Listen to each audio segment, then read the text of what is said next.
Salut et bienvenue dans TT Preview, votre pastille quotidienne par l'équipe de The Trick Play Podcast. Présentation des équipes, infos, effectifs, calendrier et pronostics. On peut le dire, we're back!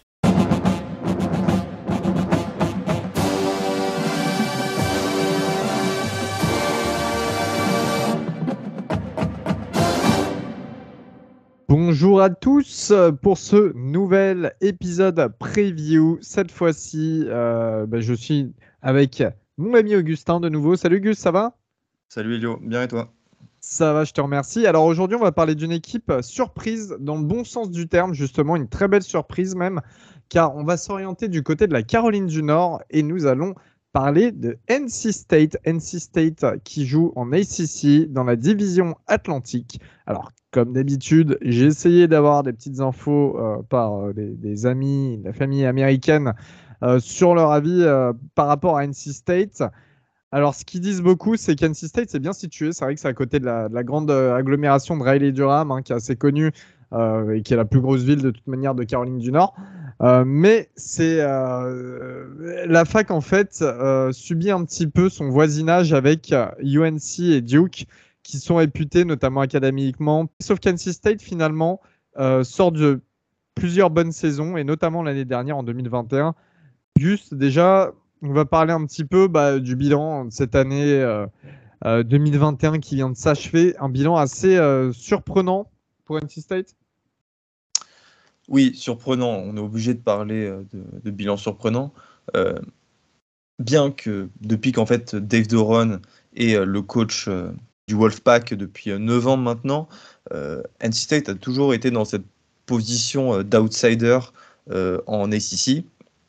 Et il semble que cette année, ça va changer et que NC State sera une équipe favorite, une équipe qui jouera le titre de l'ACC. En 2021, ils terminent la saison à 9 victoires et 3 défaites, dont 6-2 en ACC, ce qui leur permet d'arriver à la 20e place de l'AP Poll. On peut comptabiliser des belles victoires face à Clemson en overtime, qui était juste incroyable, l'un des meilleurs matchs de l'année, l'une des meilleures fins de match de l'année, et aussi une belle victoire face à North Carolina. Leurs 3 défaites ont eu lieu face à Mississippi State, ça aurait été vraiment dommage celle-là. Enfin, ils auraient dû gagner le match face à Miami à la toute fin et face à Wake Forest, une petite défaite de 3 points. Elio, toi, je sais que tu avais fait la preview en 2021, tu étais, j'ai envie de dire, plutôt loin du résultat final. Et Ouais, c'était pas pour te déplaire. j'avais pas été sympa. Ouais, c'est pas pour me déplaire, j'avais pas été sympa. J'ai mis 6 victoires, 4 défaites. Après, les calendriers n'étaient pas finis parce qu'il y avait les histoires encore de Covid, tout ça, d'annulation de certains matchs, puis d'autres matchs qui ont été remis. Voilà pourquoi il y avait que 10 matchs au niveau des paris, mais 6 victoires, 4 défaites en effet.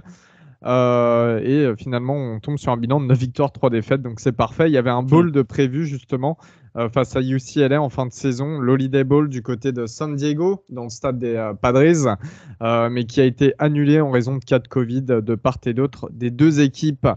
On a eu quand même une grosse intersaison. Mais justement, cette intersaison, elle se retranscrit assez bien dans la saison qui vient, la saison 2022, avec notamment une grosse attaque à venir, et en particulier dans les Ergus.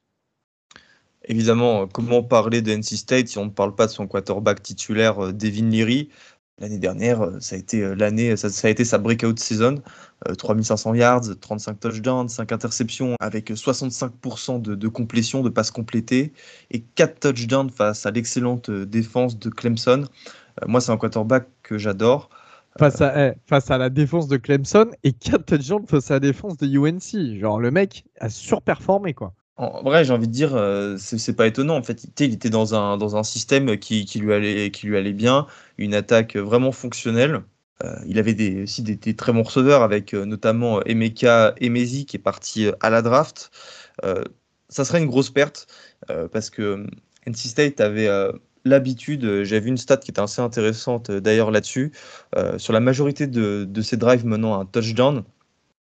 Devin Leary lançait au moins une passe de plus de 20 yards pour y arriver, et Emezi à chaque fois était la cible privilégiée dans ces cas-là. Je pense que cette perte, elle fera pas trop mal, parce que les deux autres receveurs, qui étaient numéro 2 et numéro 3 l'an dernier, sont de retour. Tyler Thomas et surtout Devin Carter. Devin Carter, là aussi, ce sera la breakout season cette année. Il avait montré de très très beaux flashs, et lui, je pense qui va s'imposer comme un futur choix de draft. Voilà, à eux deux, tu as noté la stat, Elio, 1200 yards et 14 touchdowns. Il y aura aussi l'émergence d'un autre receveur qui sera dans le slot, Micah Crowell, mais surtout l'arrivée depuis Maryland, Elio, de Daryl Jones. D'ailleurs, en parlant de ces receveurs, ça va être bien parce que Devin Leary, il lance loin, mais il lance ces ballons, je les trouve peu rapides en général. Donc, c'est bien qu'il y ait des mecs qui savent courir, qui vont devoir aussi apprendre beaucoup plus parce que maintenant, Emezier n'est plus là, mais beaucoup plus à ralentir pour catcher les ballons. En revanche, ils auront toujours d'excellents ballons parce que Devin Leary, il est très très précis, il prend des très bonnes décisions, il envoie le ballon dans des poches minimes et pile dans les mains de ses receveurs. Donc ça, c'est assez cool. Et je pense que justement, il va y avoir il connaît déjà Thomas et Carter et il va y avoir une belle construction avec ceux qui se sont ajoutés pendant Et cette. tu penses que c'est un candidat crédible au Heisman, Devin Leary? Alors, bien évidemment, il va pas être dans les 3 premiers, hein, mais ouais, c'est un mec qui peut être sur la watchlist du Iceman assez facilement, qui peut être dans un des grands tops du Iceman sans souci. Et puis en plus de ça, je sais qu'on n'aime pas trop en parler, mais voilà, il y a aussi la vision qu'il y aura besoin de quarterback pour certaines équipes NFL l'année prochaine. Et Devin Leary, c'est un des noms à surveiller également. Oui, Et vous en entendez pas. Il est déjà annoncé dans des mock drafts. Ouais, en plus, ouais, vous en entendiez pas beaucoup parler de lui. Et sincèrement, là, ça y est, c'est le moment, c'est l'année où il faut le regarder jouer. Ça se trouve, vous allez regretter de nous avoir écoutés à la fin de la saison prochaine. En plus, il jouera d'une très bonne ligne offensive, Elio, avec le retour de 4 titulaires, mais évidemment la perte de Ikem Ekwonu, le left tackle à la draft. On ne connaît pas encore son remplaçant à l'heure à laquelle on enregistre, mais sinon, voilà, une très très bonne ligne offensive, plus que correcte en pass protection, mais surtout excellente lorsqu'il s'agit de faire courir les running backs, parce que justement, les running backs seront inexpérimentés cette année. Ils ont perdu leur duo qui était très très prolifique en 2021, Zonovan Knight et Ricky Person. Ils représentaient 92% des portées en 2021. Et là, en fait, le seul running back qui a de l'expérience, ce sera Jordan Houston. C'était le seul qui avait eu des portées l'an dernier. Je suis un petit peu regardé sur les forums, notamment sur le Reddit des fans de NC State, quel allait être son backup. Et c'est un certain Demi Sumo Karngam Baye, à qui on annonce en fait une très bonne carrière, un profil hyper complémentaire de Jordan Houston. Donc voilà, certes, tu perds 2 bons joueurs, Zonovan Knight et Ricky Person, mais tu as une ligne offensive qui va carry ces 2 joueurs, et moi, de ce côté-là, je suis plutôt confiant. Donc voilà, comme conclusion pour cette attaque, Elio, une des meilleures attaques aériennes du pays. Je Ouais, pense totalement. on peut le dire top 5, allez, top 10, parce qu'on va pas trop s'enflammer. Mais Une O-line solide, et le seul X, une petite incertitude chez les running backs, mais encore une fois, quand ta O-line, elle performe. donc je pense qu'il y a quand même au niveau de l'attaque beaucoup de profils différents, mais qui se coordonnent totalement avec le quarterback qu'ils ont, et surtout avec ce que veut Tim Beck, l'offensive coordinateur, qui était à essayait de faire Texas. ça à Texas à l'époque. Ouais. On passe au point fort. Bah non, le point Bah fort, ouais. c'est l'attaque, mais ça veut dire, bah c'est encore mieux. Non Il y a mais un autre point fort, c'est la défense, de Lio. part et d'autre du terrain quand même. La défense qui était top 20 dans toutes les catégories au niveau des stats défensives en 2021, donc c'est assez extraordinaire. Ils ont une super défense aérienne et en plus ils ont pas de pertes à ce niveau-là, donc c'est excellent. Alors déjà, on va parler de ce qui cogne fort, de ce qui tape fort. Ils ont un trio de linebackers. Franchement, hein, c'est vraiment, je pense, un des top 5 trios du pays. Encore, je suis gentil, Top je suis 5, t'es méchant en gentil. disant top 5. Hein, ouais. Peyton Wilson, qui s'était blessé en week 2 la saison dernière, mais qui sera de retour en début de saison. C'était le 4e outside linebacker en 2018 et en joueur top 100. En 2020, il avait lâché 108 plaquages. C'est une machine à plaquer, le mec. Et apparemment, là, il n'a pas repris les spring practice, mais il sera de retour pour le début de la saison. Il y a Isaiah Moore qui est aussi dans la même situation, qui s'est blessé face à Miami l'année dernière, qui a dû stopper sa saison, mais qui devrait être de retour. Pareil, très très bon linebacker. Et on a, retenez bien ce nom, Drake Thomas, le linebacker blanc, cheveux longs, bien North Carolina, bien comme thème Augustin. 99 plaquages, enfin comme j'aime aussi, tu me diras. Hein, 99 plaquages, 6 sacs, 3 interceptions, first team all ACC l'année dernière. C'est clairement encore de linebacker de malade. Enfin, je sais pas, ça va taper, ça va faire mal. Tes adversaires, tes joueurs en attaque, t'as peur de ces trois mecs. Il y a Ouais. aussi sur la D-line, il y a un gros joueur qui les a rejoints l'année dernière. Corey Durdon, qui arrive de Florida State, expérimenté hein, l'an dernier avec les Seminoles. Il a été crédité de 3,5 sacs et c'était aussi un first team All-ACC en 2021. Et pour terminer la défense, les squads, les DB, avec Tanner Ingle, un safety qui a été vraiment excellent, 82 plaquages, une interception, 4 passes deflection.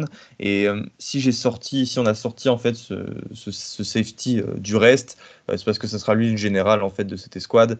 Et comme l'an dernier, ces DB-là seront excellents. Donc voilà, Elio, couverture aérienne excellente.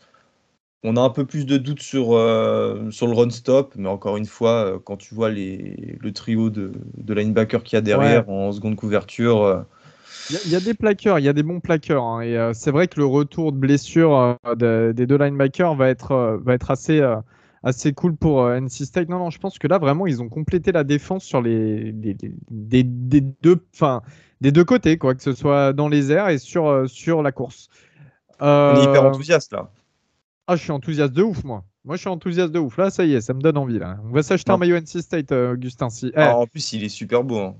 Écoute, on va parler du calendrier, justement, et on va se donner un petit pari à la fin par rapport à un maillot NC State. Parce que, bon, on se demande quand même s'ils arriveront à justifier toutes les attentes. Là, il y en a beaucoup. C'est vrai qu'on les a beaucoup encensés, donc il y en a énormément. On leur a même pas donné de réels points faibles. Euh, c'est quand même compliqué de pas se hyper par rapport à tout ce beau monde. Et en plus, ils ont un calendrier assez favorable. Alors, ils commencent avec East Carolina. Ils affrontent Charleston Southern et Texas Tech et surtout Yukon. Et après, ça y est, c'est parti pour de l'ACC, hein. Il y a du Clemson, il y a du Wake Forest, il y a du VTech, il y a du Louisville, il y a du North Carolina. Alors, encore une fois, c'est un calendrier où on se retrouve avec des équipes d'un niveau un petit peu similaire, certaines avec un peu plus d'avantages, et NC State en fait partie. Toi, Gus, tu vois comment ce calendrier, tu définis à qui pour les victoires-défaites? Déjà, ça part sur un 4-0 avec une victoire face à Texas Tech, et Texas Tech sera une bonne équipe cette année, donc c'est vraiment un compliment. Je pense qu'il y aura cette défaite face à Clemson, surtout qu'ils se déplacent. Mais après, sincèrement, je te dis, moi, je vois pas de défaite. Le match qui leur permettra, à mon avis, d'aller en finale de l'ACC, bon, à condition évidemment d'être devant Clemson, parce qu'en ACC, il y a des divisions, et ils sont dans la même division que Clemson. Ça sera de battre Wake Forest, mais ça sera à la maison. Boston College aussi, ça sera à la maison. Tout ça, moi, ça me fait penser à un bilan de 10 victoires pour 2 défaites. Alors, 10 victoires pour 2 défaites, c'est hyper optimiste, mais j'ai vraiment envie d'y croire. Je pense qu'ils auront tout ce qu'il faut en leurs mains pour arriver à ce bilan, à cette fiche. Voilà. Toi, tu es un peu moins optimiste que moi, Elio? J'ai mis un bilan de 8-4 avec. Alors, je l'ai mis parce que j'ai toujours peur, en fait, avec des équipes comme NC State, que quand on en attend trop, on n'a pas ce qu'on veut parce qu'ils perdent des matchs qu'ils ne devraient pas perdre. Alors, je vois Comme des Iowa State? défaites. Si on peut Hein? faire un raisonnement par analogie, comme Ouais, Iowa ouais, State, totalement, ouais. Comme Iowa State, ouais, il y a totalement, ouais. 2 ans, hyper fort, aux portes des playoffs. Cette année, on les attendait en playoffs et ils nous sortent une saison pas digne des attentes qu'on avait. C'est ça, avec beaucoup de retours de gros joueurs en plus. C'est ce qui est surprenant, tu vois. Je pense qu'il y a aussi ce niveau de pression qui est pas. Bah voilà, ils évoluent pas à Ohio State ou dans ce genre de gros programme. Donc la pression, ils ont plus de mal enfin, ils ont moins l'habitude, j'ai envie de dire. Alors je vois des défaites face à Clemson. Je vois bien l'accident un petit peu face à Florida State, un Virginia Tech, un Texas Tech, tu vois. Et peut-être Wake Forest également. Donc voilà, je mets 4 défaites de ce côté-là. Après, ça peut arriver face à North Carolina, ça peut arriver face à Louisville. Tu vois, je vois quelques accidents là où il ne devrait pas trop y en avoir. Et Clemson, tout est possible. Tout est possible. Euh, Qu'est-ce que tu penserais, toi? Qu'est-ce que tu dirais de cette saison d'NC State? Comment tu les vois à la fin de la saison? Déjà, comment je les vois avant la fin de la saison, je pense qu'ils Oui, seront dans le top 10 de l'AP People de pré-saison. Ou alors, s'ils sortent du top 10, ils seront 11 ou 12e. L'objectif, clairement, c'est d'aller gagner l'ACC. C'est de passer devant Clemson pour être en finale de l'ACC. Et je pars du principe que s'ils sont en finale, ils remporteront l'ACC. Et aujourd'hui, si Elio, comme tu as dit, ne lâche pas ses matchs, ils peuvent, et je dis bien ils peuvent, et là, faut vraiment prendre des pincettes, ils peuvent se rapprocher d'une qualification en playoff. Je pense que ça n'arrivera pas, mais c'est clairement dans leur corde. Pourquoi? Parce que quarterback élite, un superbe coach, Dave Doran, sous-coté.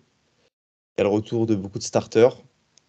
Les bases sont solides, les DB, la O-line, des receveurs. Enfin, Je pense que c'est tout à fait le genre d'équipe qu'on a tendance à très souvent oublier, hein, même pour les fans de college football, qu'on met beaucoup de côté, qui intéresse moins, qui séduit moins. Alors pourtant, elle a sorti des joueurs de qualité, hein, je pense ces dernières années, Bradley Chubb, Ryan Finlay, Russell Wilson est c'est passé par quarterback là. university. Bah oui, t'as raison, Jacoby Brissett, Jacoby Philip Rivers. Brissett, Philip Rivers, ouais, exactement. Ouais. Donc ouais, bien évidemment, c'est une équipe qu'on met un peu de côté à défaut, je trouve. J'ai peur que ce soit du boom or bust, enfin, qui est du bust, tu vois. Pour moi, voilà, c'est 50-50. C'est une saison qu'il va falloir suivre pour NC State. Je pense que les fans du Wolfpack, Coucou Mojo, vont passer une saison assez incroyable. Et puis voilà, quoi. Rien d'autre à rajouter sur cette preview. Non plus. Et bah, c'est parfait. Bah, on vous remercie de nous avoir écoutés. Comme d'habitude, on se retrouve très très vite pour une autre preview. Salut tout le monde, salut Gus. Salut Elio, salut à tous.